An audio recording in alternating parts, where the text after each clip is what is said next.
기도하겠습니다. 하나님이 세우신 귀한 공동체에서 훈련받게 하심을 감사합니다.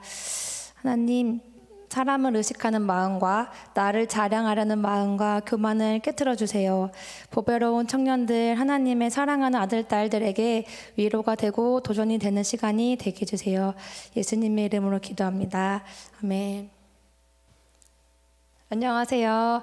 TSI 훈련 간증을 하게 된 김다희라고 합니다. 세 가지에 대해서 간증을 하겠습니다. 먼저 시간 관리에 대하여 달라진 부분을 나누고 싶습니다. 훈련을 시작하면서 하루의 시간의 주인은 내가 아니고 하나님이라는 것과 나는 관리하는 청직이라는 마음을 주셨습니다. 그 타임키퍼 다이어리를 활용하면 하루의 시간을 5가지 영역으로 구분할 수 있도록 되어 있는데 예를 들어 저는 경건 생활과 직장 생활과 자기 개발, 섬김, 휴식 이렇게 구분을 했습니다. 예를 들면 예수님을 믿지 않는 친구들과의 만남을 이제는 섬김의 영역으로 계획을 하여서 그 시간을 위해서 미리 기도하게 되었습니다. 하나님, 이제는 이 시간이 내 마음대로 놀고 내 감정대로 말하는 시간이 아니라 하나님이 사랑하시는 영혼들을 섬기는 시간입니다. 저에게 사랑하는 마음과 지혜를 주세요. 이렇게 기도를 했었습니다. 더불어 약속을 만들 때 꼭 필요한 약속인지 아닌지 생각해 보게 되었습니다. 모임에 나가서 웃고 이야기하는 것이 즐겁긴 하지만 하루에 주어진 시간에 말씀과 기도를 우선으로 지키려면 부족하기도 했습니다. 오히려 모임에 나가서 쓸데없는 말을 하고 집에 와서 후회하는 나의 모습을 보며 이제는 그 시간을 비워두게 되었습니다. 하나님이 섬김의 자리로 인도하시는 그 놀라움과 순종했을 때의 뿌듯함을 알게 하셨습니다. 두 번째로 기도에 대한 자세입니다. 또 타임키퍼 다이어리를 보면 기도 노트가 있습니다. 프레이어 노트라고 약속의 말씀에 근거한 기도 제목을 쓰는 곳이 있습니다. 이것과 관련하여 제가 만난 하나님에 대한 이야기를 나누려고 합니다. TSI 훈련을 받기 전에는 내가 기도해도 하나님은 응답하시지 않는다고 생각했습니다. 그러다 보니 응답을 받을 때까지 인내하거나 시간을 정해 기도하는 습관도 없었습니다. 현대인의 성경 창세기 39장 3절 보디발은 여호와께서 요셉과 함께 하신다는 것을 알았습니다. 요셉이 하는 일마다 성공하게 해주신다는 것을 알았습니다. 아멘. 하루는 설교를 통해 이 말씀을 듣는데 기도 제목이 떠올랐습니다. 저도 직장에서 지혜롭게 결정해야 할 일이 있어서 막연하게 고민을 하고 있었습니다. 그날 저는 그 다이어리 기도 노트에 하나님이 원하시는 선택을 할 수 있게 해주세요. 인내하고 순종하여서 저도 요셉처럼 하나님의 영광을 나타내고 기쁨을 느끼게 해주세요 라고 적었습니다. 그리고 직장에서 섣불리 말하거나 행동하지 않고 침묵하려고 노력했습니다. 며칠 후 이러지도 저러지도 못할 그 문제가 이미 순적하게 해결되어 있었습니다. 집에 와서 예스라고 체크하며 인내하고 응답받았다는 것이 정말로 기뻤습니다. 그러면서 그동안 하나님은 응답하셨지만 내가 미처 깨닫지 못한 것들이 많았겠구나 라고 기도의 기록의 소중함과 말씀에 근거한 기도의 중요성을 느꼈습니다. 마지막으로 TSI 훈련 기간 동안 느꼈던 하나님의 사랑을 나누고 싶습니다.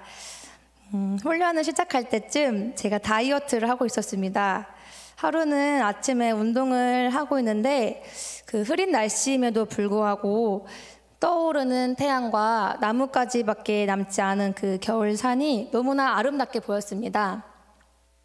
하나님 정말 아름답네요. 해와 산은 저처럼 다이어트 하지 않아도 그 자체로 아름다워서 좋겠어요 라는 어떤 친구처럼 하나님께 그런 고백을 했습니다. 그런데 그때 하나님께서 저에게 이렇게 말씀하셨습니다. 다이야, 저 태양과 산을 너를 위해 창조했단다. 그리고 내가 너를 창조할 때는 저 태양과 산보다 더 아름답고 보배로운 곳을 내 안에 창조했단다.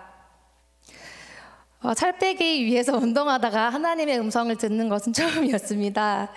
그런데 눈물이 핑 돌 정도로 하나님의 사랑스러운 음성이 너무나 감동이 되었습니다. 그리고 아침에 운동하는 그 시간에 하나님과 교제할 수 있다는 설렘이 생겼고, 그 후로 다이어트를 하는 것이 아니라 언제든 하나님이 쓰시기 좋은 그릇이 되기 위해서 체력을 관리한다는 생각으로 좀 바꾸려고 하게 되었습니다. 또 한 가지 에피소드가 더 있습니다.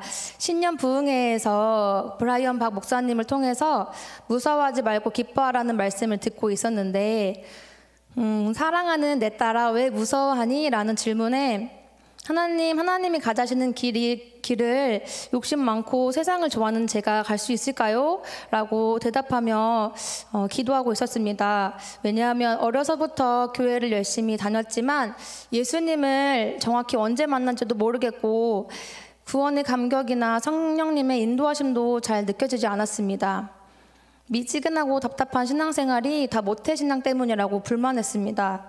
차라리 사고나 아픔을 통해 결정적으로 예수님을 만나고 열심히 달려가는 사람들이 부럽다고 원망도 했습니다. 그런데 그 부흥의 말씀을 붙잡고 기도하는 제게 하나님께서 또 이렇게 말씀해 주셨습니다. 다이야, 네가 놀라고 두려워하는 것을 잘 안다. 그런데 한번 뒤돌아보겠니? 내가 급진적으로 이끌면 네가 놀라고 두려워할 것을 잘 알기 때문에 너와 함께 천천히 돌아왔단다. 또 앞으로도 네가 놀라고 두려워하지 않도록 천천히 네 손을 잡고 걸어갈 거란다. 나는 너보다 너를 더 잘 아는 하나님 아버지란다. 왜 내 신앙은 성장이 없냐고 불평했던 저인데 하나님은 정말 화 한 번 내지 않으시고 오히려 따뜻한 음성으로 저를 다독여 주시고 기꺼이 걸어가 보겠다고 순종하는 눈물을 들이게 하셨습니다. 하나님은 우리를 사랑하시기를 우리가 하나님께 반역하는 죄인이었을 때부터 우리를 사랑하셨다고 합니다. 저는 그 사랑을 누리는 것이, 즐기는 것이 무엇인지 잘 몰랐습니다. 그런데 이제 깨달은 것이 하나 있습니다. 세상에 속해 세상의 풍조를 따라 살기 때문에 하나님을 못 느낀 것은 아닐까?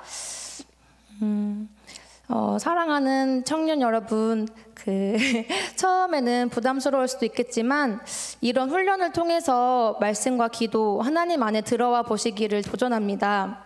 그러면 제가 나눈 간증 이상으로 놀라운 하나님의 사랑을 누리고 즐길 수 있을 것입니다. 이상으로 마치겠습니다.